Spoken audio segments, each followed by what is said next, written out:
guys, welcome to today's video. I am very excited for this video because I am going to share with you my collection of products that I have from Black-owned beauty brands. I'm also going to share some items that are maybe on my wish list or products that I have tried, things that you should look at because February is Black History Month, and while I hope we are all supporting Black-owned businesses all year long, February is definitely a time to spotlight these Black-owned businesses. So why don't we go ahead and jump in.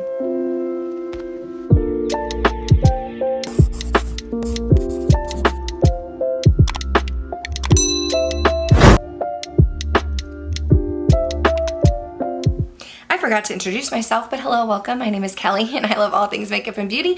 I love talking, I love makeup, I love talking about makeup. We are here to chat about some makeup and to spotlight some Black-owned beauty brands. I will have a list down below. It is not going to be a full list. Definitely feel free in the comments below to add to the list. These are just brands that I found online in my experiences, brands that I have shopped. So I want to list them for you down below, but I will definitely be forgetting some. I would love to have you add in the chat below. I have several brands in front of me. I have makeup from Pat McGrath, Fenty, Juvias Place, and I've tried products from LYS, so we are going to spotlight my collection, my wish list, talk about some items. We're going to start with Fenty Beauty because Fenty Beauty is a brand by Rihanna. I have tried several products from them, but most recently I did pick up the Fenty Stick Foundation. This is the Ease Drop Blur and Smooth Tint Stick in the shade 3. I have not tried this yet. It is brand new to me, as you can see. It still has the plastic on and everything.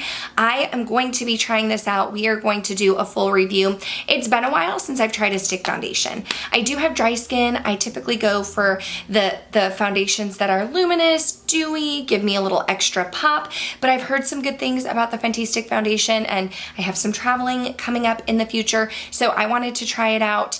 I have not tried, this is the stick form of their Ease Drop skin tint. Is it a skin tint?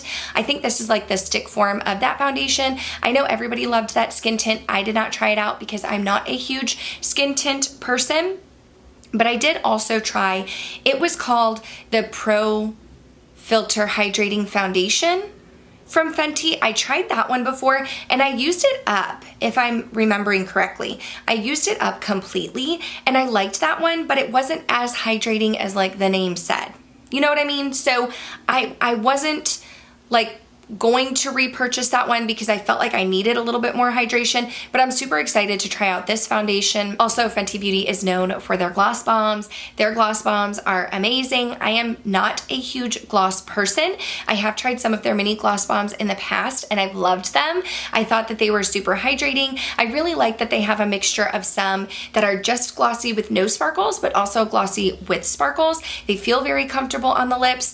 Then they came out with their, what's it called? Let me look it up. Oh, this is it. Okay, then they came out with their Gloss Bomb creams.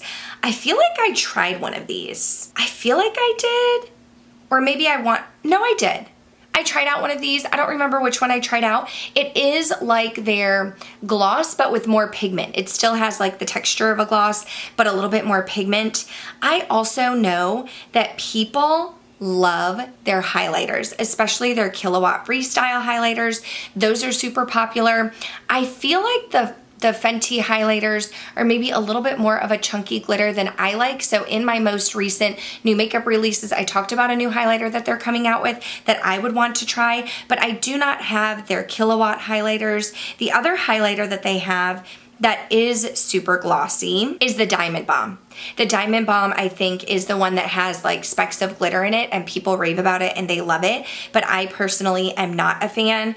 I also did get a sample one time of the cream blush, but I ended up sending that to my friend Kaylin because she loves the Fenty cream products. It was a little bit deep for my skin tone. It would work better on a deeper skin tone, so I sent it to her. I also don't love cream products, so that's another reason why I felt like that one just wasn't for me. You know what I am interested in trying? They have cream bronzers and powder bronzers, and I've heard really good things about both of them. So I feel like I would like to try one of their bronzers at some point. I know people love the cream bronzers, but cream just isn't my thing. So I think that I will try at some point their Sun Stalker Instant Warmth bronzer. I'm not 100% sure what shade I would be. I would need to look in store, but obviously if you've tried any of these products, please weigh in down below. I would love to know your thoughts. What else? I have not tried the Fenty Stunna lip paints, but I would definitely like to try them at some point because they are a liquid lip.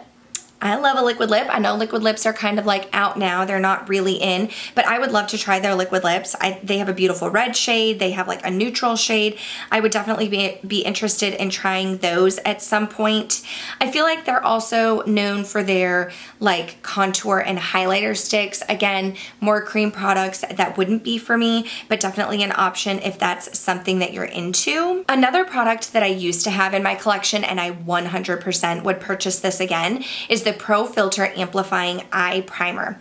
I loved this primer. I actually went through 2 of them, and I liked it because I often struggle with eczema on my eyelids, and it can be really uncomfortable. They can be dry and flaky, and a lot of eye primers actually irritated my eye eczema. But when I switched over and purchased the Fenty, it was not irritating my eczema. It was hydrating. It went on nicely. It was comfortable on the eyes. The only thing that I wished that it had a little bit more coverage. It didn't. It was a nice creamy formula, but there wasn't really any coverage, and I was looking for something that was going to cancel out redness, which is why I went on to try something else. But definitely if you have like dry skin or eczema or anything like that, that was definitely a super comfortable eye primer. I think that's everything that I've tried from Fenty.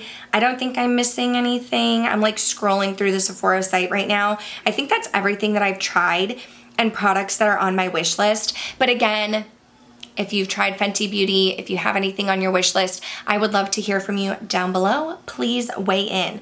Another brand that I have some products from and I've tried several things from is Juvias Place. Juvias Place can be found at Ulta Beauty. This year, or last year in 2023, I did get to try out, this is the I Am Magic Natural Radiance Foundation. I have the shade Alexandria. A girlfriend sent this to me when she received several in PR. She sent over the Alexandria shade, which is a great match for me. I like this foundation. It's not a love, and I'll tell you why. So it's supposed to be natural radiance, and I feel like it's supposed to be geared toward more dry skin, right? Like normal to dry skin. But this is definitely full coverage, okay? It is full coverage, and I am more of like a light to medium coverage type of girl, probably more medium than light, but I am like a medium coverage. This is full coverage, so a little bit goes a long way. I tend to like to mix this in with my Auric Glow Lust to get a little bit more radiance. I don't feel like it's heavy or drying on the skin, but I don't necessarily feel like it's giving me radiance. So I would say this is more of like a special occasion foundation for me. It is one that like I'll reach for if I want full coverage, if I want to cover everything, but it's definitely not like an everyday for me because it can be a little bit heavy.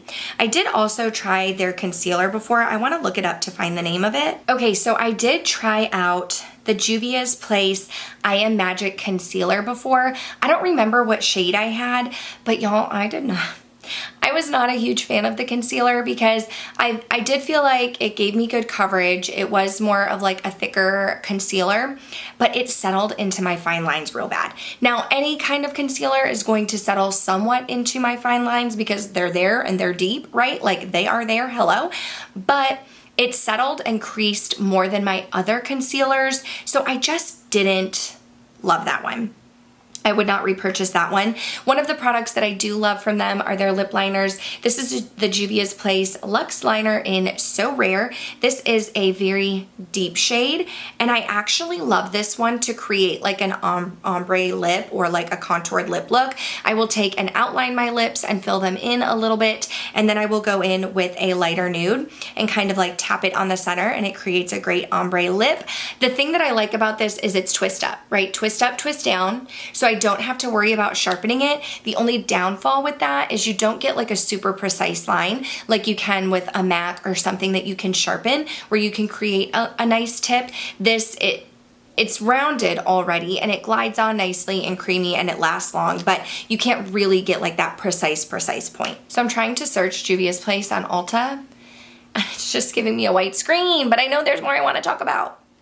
So I have tried Juvias Place eyeshadows before. They had these little mini palettes. I tried the violets, and there was another one, maybe the taupes, and I felt like the quality was good, the blendability was good, but let's be real. Why did I get the violets? I'm not going to be wearing violet eyeshadow. And then the taupes, I felt like it was definitely very neutral, but it just didn't give me like the pop that I wanted. So I just found that I wasn't reaching for it a ton. Juvia's Place is known more for like their colorful eyeshadows. And I feel like if you are into color, like the quality was great. The quality of the eyeshadows was great. I just am like not gonna wear bright purples, right? So I don't know why I did that. I feel like if I were to try something now, maybe it would be something like the Warrior palette, although when I'm looking on the Juvia's Place website, it says that it's out of stock and whatnot, but I felt like the quality was good of the eyeshadows. I want to throw that out there, but I don't currently have any in my collection just because they were a little bit more colorful than I was looking for. I also have tried their lipsticks before, the Nude Velvety Matte Lipsticks. I had the shade #2020, and then I had a nude shade. I no longer have them in my collection. I decluttered them just because I wasn't reaching for them a ton, but I remember it being comfortable. Like it was comfortable to wear. The lipstick shade was a beautiful shade. The #2020 was like a mauve shade, and then I had a nude shade, but I found that since it was just kind of getting lost in my collection, I wanted to share them with people that I felt like would use them, but I felt like the lipsticks were a good quality, and honestly, I would be willing to try them again. The shape was a little bit odd. I feel like they're shaped more like a trapezoid, which is a little awkward when applying it, but otherwise, I thought the quality was great. So those are the products that I've tried from Juvia's Place. Again, please weigh in if you have tried products from Juvia's Place before. Next up, I want to talk about LYS Beauty. I don't currently have anything in my collection from LYS Beauty, but there's definitely some stuff that I want to add. So first of all, I did try their Triple Fix Serum Foundation. I was in the shade LN6, I believe. And I really, really liked this foundation. Again, I have dry skin. I felt like it was very creamy and hydrating on the skin. It gave me more of a medium coverage, and it was very like natural looking, but gave me a little bit of hydration and gloss. The only reason why I no longer have it in my collection is because it went bad. I had it several years ago, it went bad, I had to declutter it, and I've just been trying other foundations since then, but I thought that it was really good quality, and one of the things that I really do like about the LYS brand is like the foundation was $24. So I feel like it's more affordable when you're looking at Sephora prices, like a more affordable brand at Sephora. Also, the shade range is amazing and super helpful. Like I said, I was LN6 because I was light, but N neutral undertone, and then just happened to be shade 6. So really, really liked that one. I also tried the No Limits bronzer, the matte bronzer, which is a powder bronzer. And I had the shade Harmony, which is the medium shade. I ended up decluttering that because I don't think Harmony was the right shade match for me. It pulled a little bit too orange. So again, the bronzer itself was creamy. It was blendable. The undertone was not the right undertone for me. I did also try one of their cream blushes. Which one was it? I want to say maybe it was Self Love, the Rosy Mauve, but I don't quite remember. Again, just creams aren't my thing. If they came out, or if they come out with powder blushes, I definitely would be interested in trying that, but cream blushes just aren't my jam. It was super pigmented. It went on great. I personally don't love a cream blush, so I did not go in for that blush very often.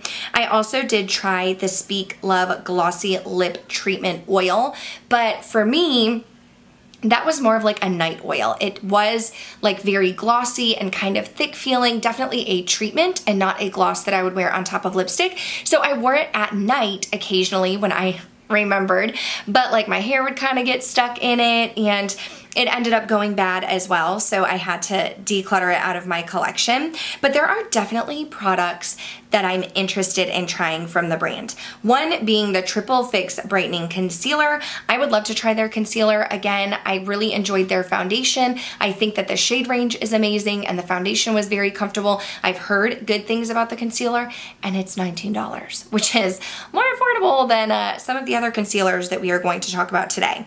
So I would really like to try that. I also would be interested in trying their Speak Love Moisture Matte lipsticks. I have not tried the lipsticks because I've been on like a no buy, low buy. I have a ton of lipsticks. I'm not using any up. I'm like on a journey to use some up, but I would really like to try their lipstick and even their Speak Love lip liner. Like I would love to get a matching like lip liner lipstick duo and try it out. So that may be something that I add to my collection when I do like buy more lip products. Another product I do want to highlight because I've heard good things about, I personally will not be trying because it's a cream, but their No Limits Cream Bronzer and Contour Stick. I've heard really, really good things about it. Looking at the Sephora website, it looks like there are several shades that are sold out. I know people who love creams have been raving about it, so I do want to highlight it. I'm just not a cream person, so it's not necessarily a product for me. But again, LYS stands for Love Yourself, so I love the theming behind the brand. I love the name, I love what it stands for, and it can be found at Sephora, so definitely not a brand to sleep on. I saved Pat McGrath for last because Pat McGrath is my largest collection of Black-owned beauty brand products that I own, so let's just go ahead and run through what I have. First of all, I used to have the foundation, the Skin Fetish Sublime Perfection Foundation. I was in the shade Light 7. It's a $70 foundation, y'all. Everybody's talking about the Prada, which is $70. Pat McGrath is $69, okay? It is still so expensive.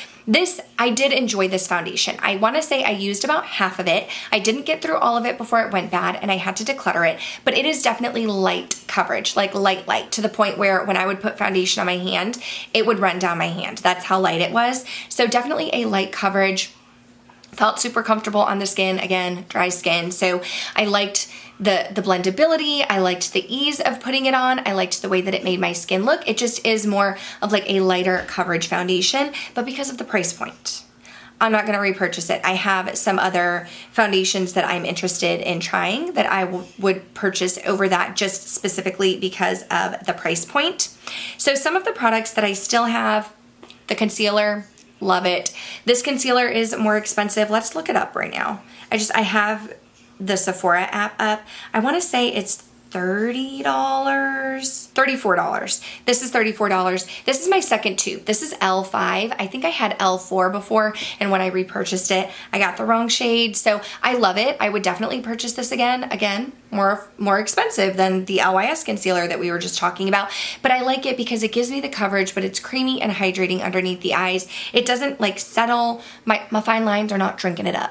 Okay, not drinking it up, so I appreciate that, but I just really like the look that it gives my under eyes. So this is my second tube. I would definitely purchase it again.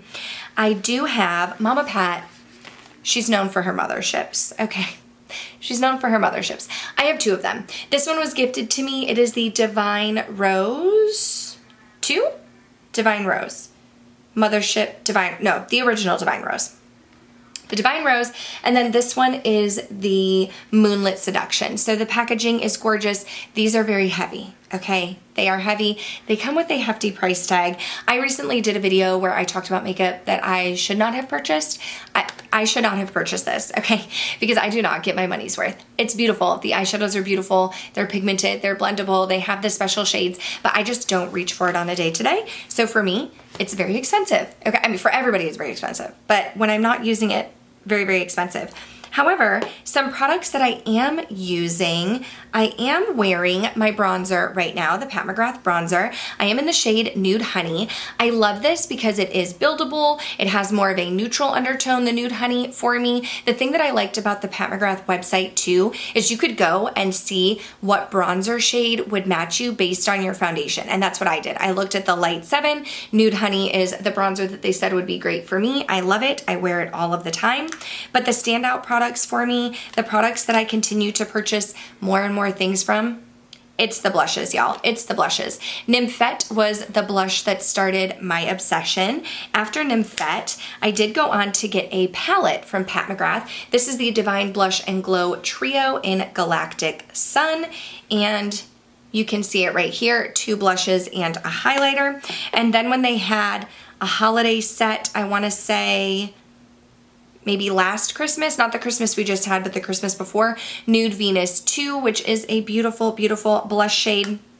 And then I did purchase 2 highlighters. So this is one of the highlighters that I talked about I shouldn't have purchased because it's a little bit deep for my skin tone, but it was 50% off. This is Lunar Nude.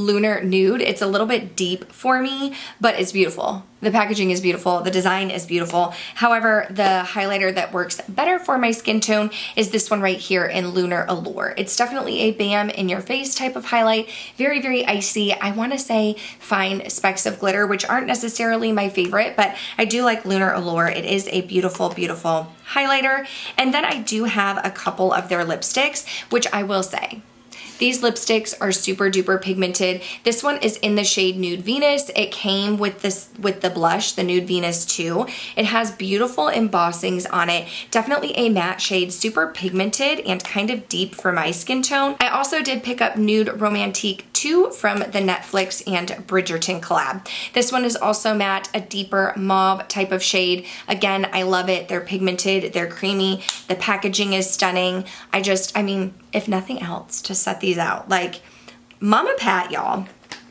she can do it with this packaging, right? Like, absolutely stunning. I also did want to point out her Sublime Perfection Blurring Under Eye Setting Powder. I personally have not tried it, but I've heard a lot of people raving about this under eye setting powder. They have 4 different shades, like a light translucent, they have a deep, they have a yellow, and then they have a medium. I have heard that these are finely milled, and so maybe not the best for travel because they break easily, but I know a lot of people like Morgan Turner, Charlotte Holcroft, who rave about it, say that it's their favorite under eye powder, and like, they just love it so much. So maybe worth looking into if you're looking for a powder. So those are some of the makeup products in my collection that I wanted to spotlight from these Black-owned beauty brands. Again, I will have a list of some beauty brands in my description box. I would love for you to add to it. Add in the comments down below products that you're loving from Black-owned beauty brands, brands that you are loving. Let's spotlight them. Again, we should be just women supporting women all year round, but definitely February for Black History Month. Let's give these women some extra love. So that's going to do it for this one. Thank you guys so much for watching. I hope that you will stay tuned, subscribe. That way I can see you in the next one.